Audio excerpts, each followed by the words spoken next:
Hello दोस्तों, welcome back to गीगल। With ideas will lead to great life. क्या आप जानते हैं कि 1000 रुपए से हम 187 करोड़ 63 लाख 47,180 रुपए कैसे कमा सकते हैं? तो डोंट वरी, इस वीडियो को आप पूरा देखिएगा क्योंकि इसके एंड में हम ये कैलकुलेशंस देखेंगे विद प्रूफ।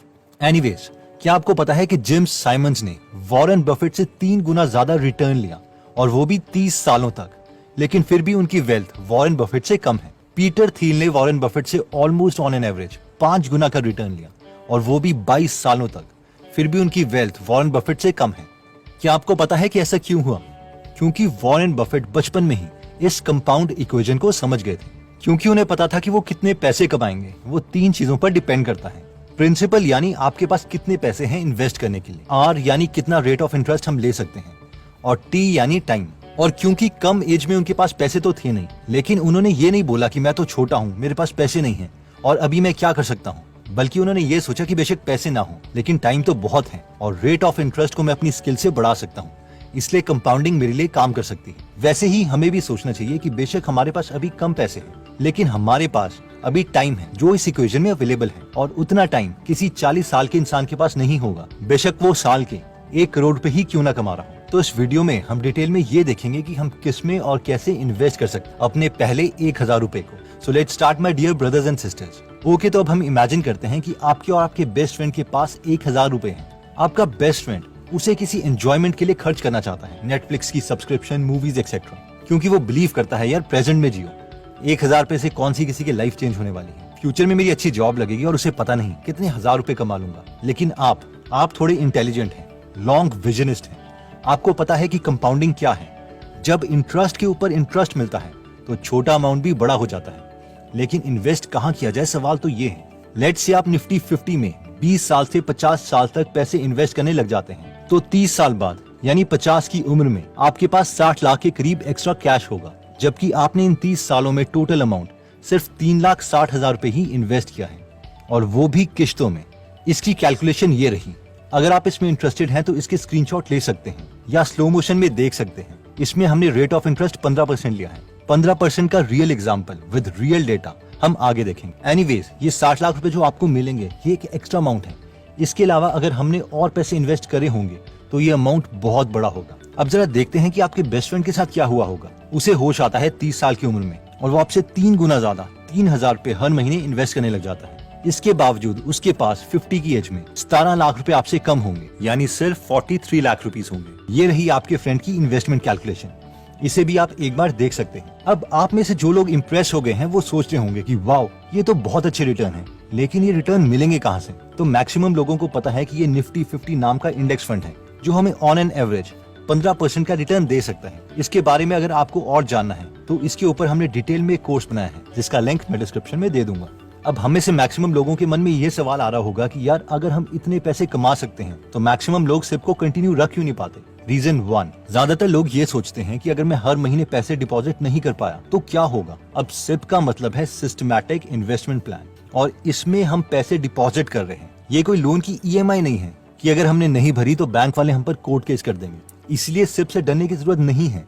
अगर हम चाहें तो कभी भी सिप को बंद करवा सकते हैं, या फिर उसमें ज्यादा पैसे डाल सकते हैं या कम पैसे डाल सकते हैं, या इवन पैसे निकाल भी सकते हैं और हम पर कोई कोर्ट केस नहीं होगा। सेकंड रीजन जिसकी वजह से लोग सिर्फ जल्दी बंद कर देते हैं वो है वोलेटिलिटी, यानी मार्केट में उतार और चढ़ाव, जिसे लोग रिस्क समझ लेते हैं। चलिए इसे एक रियल एग्जांपल से समझते हैं।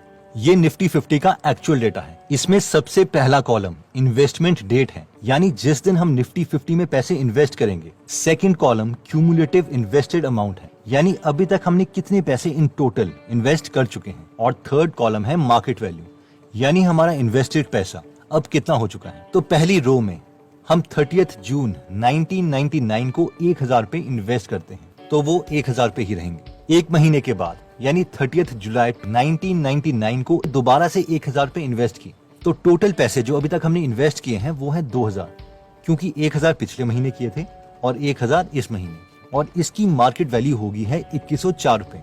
इस मूवमेंट में मैक्सिमम लोग खुश हो रहे हैं कि वाओ, हमारे 2000 रुपए 2104 रुपए में कन्वर्ट हो गए, हमारे पैसे बढ़ रहे हैं, और 104 रुपए हमने 2 महीने में ही कमा लिए, जिसका मतलब है कि हमने अप्रोक्सीमेटली 5.2% 2 महीने में अर्न किए, यानी साल के 30% के आसपास। हम तो तहलका मचा देंगे, लेकिन रियलिटी में कोई तहलका नहीं मचा है। अभी हम आगे देखते हैं। हमारे इन्वेस्टमेंट के तीसरे महीने तक हम 3,000 रुपए इन्वेस्ट कर चुके हैं और वो बन गए हैं 3287 रुपए।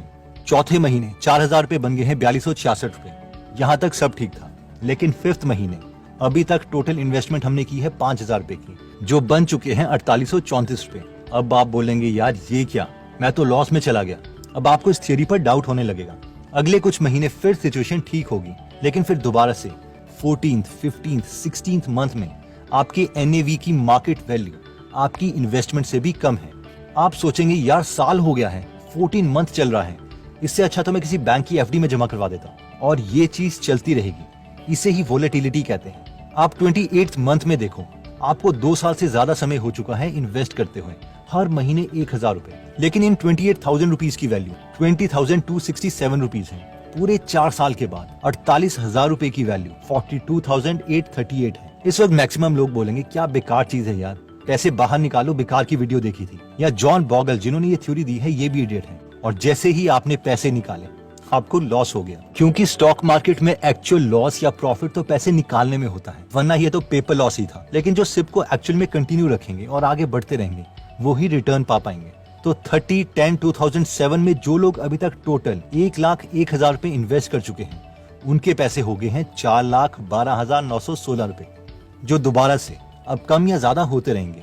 2 मई 2017 तक आप टोटल इन्वेस्ट कर चुके हैं 2,15,000 रुपए और आपका टोटल अमाउंट हो चुका है 9,29,510 रुपीज।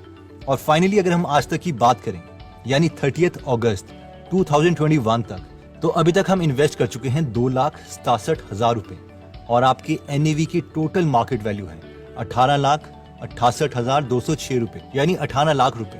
और अगर इसका हम परसेंटेज रिटर्न देखें तो आपको टोटल रिटर्न मिला है 15.3%। और ये वोलेटिलिटी रीजन है जिसकी वजह से कोई इन्वेस्ट नहीं करता। इसलिए वॉरेन बफेट कहते हैं whenever I buy stocks I assume market is closed for next 5 years। यानी जब मैं कंपनी के शेयर्स लेता हूं तो मैं ये एज्यूम करता हूं कि मार्केट अगले 5 सालों के लिए बंद है, क्योंकि उन्हें पता है कि उनके शेयर्स की वैल्यू बढ़ती रहेगी और कम होती रहेगी। और वोलेटिलिटी शेयर मार्केट का नेचर है। आई नो हम में से कई लोग बहुत बड़े ड्रीमर्स हैं और आप लोग सोच रहे होंगे कि यार 18 लाख रुपए कोई बड़ा अमाउंट नहीं है। वैसे आपने हर महीने सिर्फ 1,000 रुपए ही डाले थे, अगर आप ज्यादा इन्वेस्ट करते तो एक्सपोनेंशियली ग्रो करता। एनीवेज, देखिए वॉरेन बफेट ने अपनी पहली इन्वेस्टमेंट करी थी 11 साल में। लेट से हम 9 साल लेट हो चुके हैं और हम इन्वेस्टमेंट स्टार्ट करते हैं 20 साल की उम्र में। 1,000 रुपए हर मंथ हम पैसे डालते रहते हैं और लाखों की नौकरी लगने पर भी हम कुछ पैसे इंक्रीज नहीं करते। देखो अभी वॉरेन बफेट की एज हो चुकी है 91 ईयर्स और उनकी नेटवर्थ है 6.4 लाख करोड़ रुपीज। आप मुझे बताओ कि अगर आप में कोई स्किल सेट नहीं है, सिर्फ इंडेक्स फंड में ही हम इन्वेस्ट करते रहते हैं, तो आपकी net worth at the age of 91 years क्या होगी? अगर हम इंडेक्स फंड का 15% रेट ऑफ इंटरेस्ट माने और महीने के हम 1,000 रुपए यानी साल के सिर्फ 12,000 रुपए इन्वेस्ट करते रहें, तो अगर हम 20 साल से स्टार्ट करते हैं तो 91 ईयर्स की एज में हमारे पास होंगे 187 करोड़ 63 लाख 47,170 रुपीज एंड 11 पैसे। ये रही इसकी कैलकुलेशन। इसे भी हम चाहें तो डिटेल में देख सकते हैं।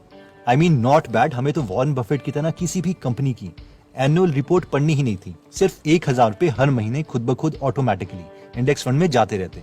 हम में से जो लोग सोच रहे हैं कि यार 91 साल तक तो पता नहीं जिएंगे भी या नहीं, फिर क्या फायदा? फिर मुझे ये बताओ कि आप खुद तो अपने को वॉरेन बफेट से कंपेयर कर रहे हो और उनकी एज तक का पेशेंस हमारे पास है नहीं।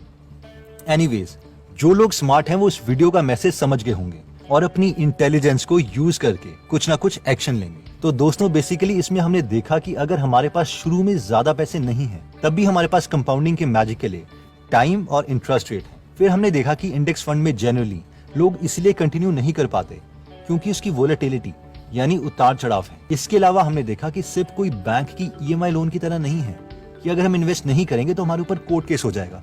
हम जब चाहें इसे बंद कर सकते हैं, ज्यादा पैसे डाल सकते हैं या फिर पैसे निकाल सकते हैं। दोस्तों अगर आपके घर में कोई भी यंग पर्सन है तो उसके साथ ये वीडियो जरूर शेयर करें ताकि वो भी इन्वेस्टिंग को समझ पाए। इंडेक्स फंड पर जॉन बॉगल ने एक बहुत ही ऑसम बुक लिखी है, the little book on common sense investing, जिसे आप फ्री में पढ़ या सुन सकते हैं गीगल एप्लीकेशन में।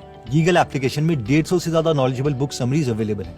ये ऐप दोनों iOS और एंड्रॉइड में अवेलेबल है। तो अगर आप इस एप्लीकेशन में इंटरेस्ट हैं तो इसका लिंक मैं डिस्क्रिप्शन और फर्स्ट कमेंट में दे दूंगा। अगर आप हमारी वीडियोस मिस नहीं करना चाहते तो हमारा पेज लाइक करने के बाद 3 डॉट्स के बटन को प्रेस करके फॉलो के बटन को सिलेक्ट कीजिए और फाइनली सी फर्स्ट के ऑप्शन को सिलेक्ट कर लीजिए। इससे आपको हमारी हर पोस्ट मिलती रहेगी। जय हिंद।